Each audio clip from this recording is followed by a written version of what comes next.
Topolò, per me Topolò devo dire è l'ideale di vita, ecco.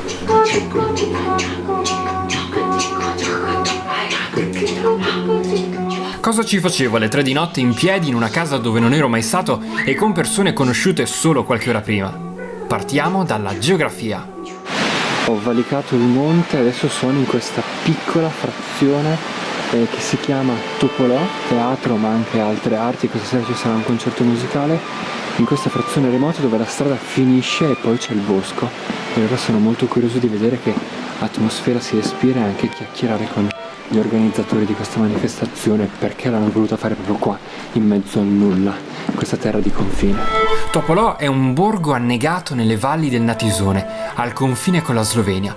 Da villaggio semi-abbandonato si è trasformato a metà anni 90 in una fontana di cultura grazie a stazione Topolò, Postaja Topolove, perché qua si è in terra bilingue, all'estremo occidente dell'Oriente, come dice qualcuno, come mi raccontano i fondatori di stazione Topolò. È un incontro di persone che altrimenti forse non si sarebbero potute incontrare e che paradossalmente si incontrano in un paese di 20 abitanti. E piano piano Topolò è diventata davvero una piccola cittadina, come tu hai detto all'inizio. Da questo paese abbandonato sulla linea di confine si è trasformato poi in poco tempo in una piccolissima e utopica metropoli dove le cose accadono.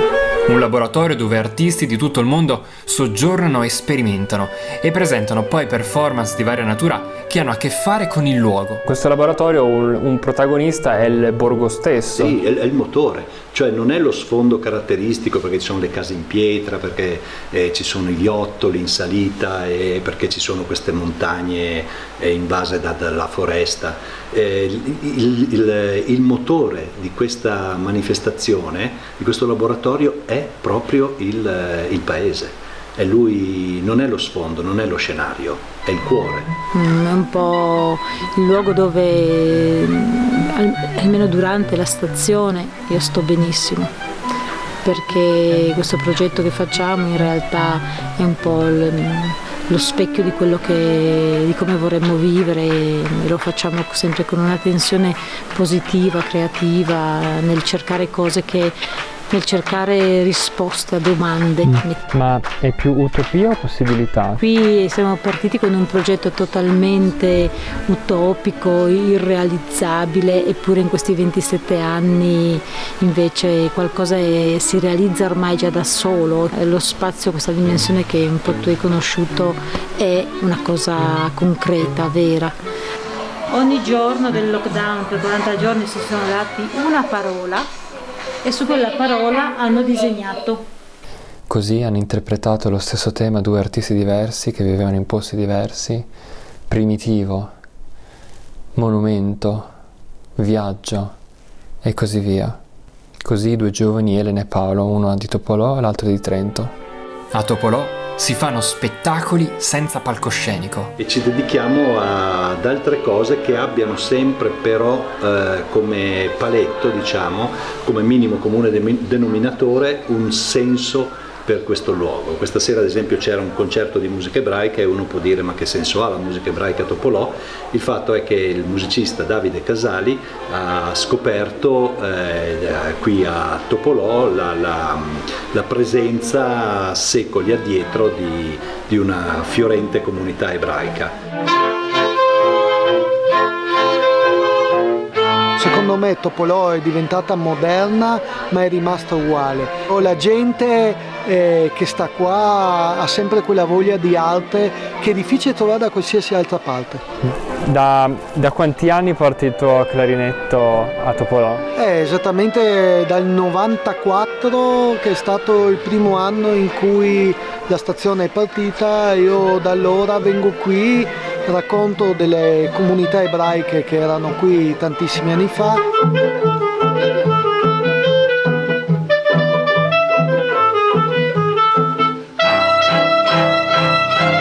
E cosa c'entra l'ebraismo con Topolò? Sembra che già a partire dal 500 ci fossero delle comunità ebraiche. Comunque qui c'era un cinematografo, 3 sinagoghe, un teatro Yiddish.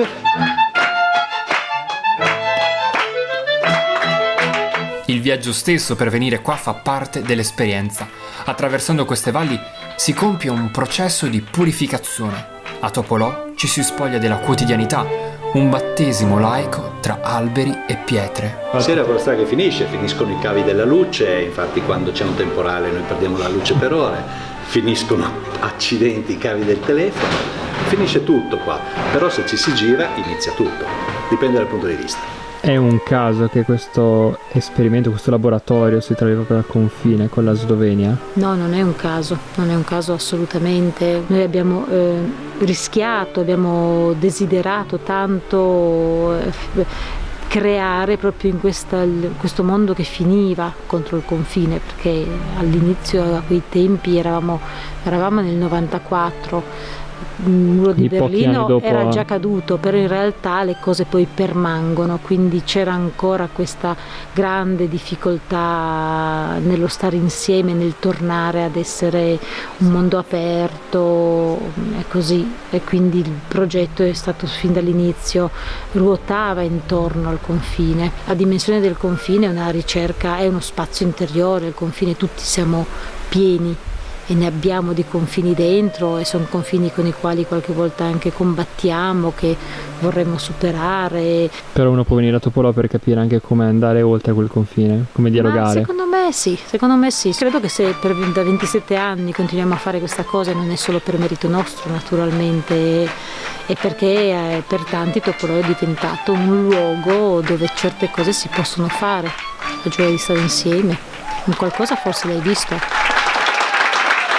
E come dopo tanti anni ancora va avanti? La forza ce la danno queste persone che ci chiedono di partecipare. Noi è una cosa molto particolare, non è un festival perché non contiene spettacoli itineranti, non è un festival perché non c'è il direttore artistico, ci sono delle persone, artisti ma anche non artisti, che ci propongono dei progetti e noi a quel punto decidiamo cosa sì e cosa no, e si è creata una rete veramente incredibile, mondiale, che va dalla Nuova Zelanda al Cile, dal Sudafrica all'Islanda.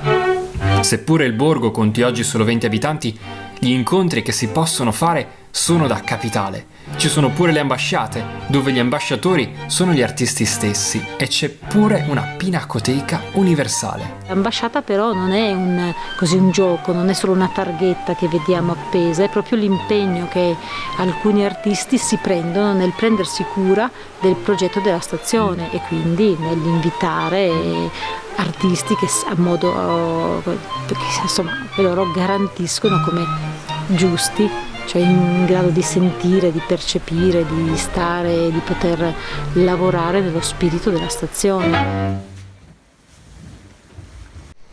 Buongiorno da Topolò, in questa mattina con queste catene montuose e boscose che vengono in parte mangiate dalla nebbiolina che si alza e che inizia a far emergere la natura, che qua è la principale protagonista di questo borgo, una natura che sembra quasi volersi a tutti i costi mangiare il borgo e che invece resiste come avamposto culturale. Adesso vado a vedere come si risveglia il borgo di Topolò dopo una serata dedicata alla musica.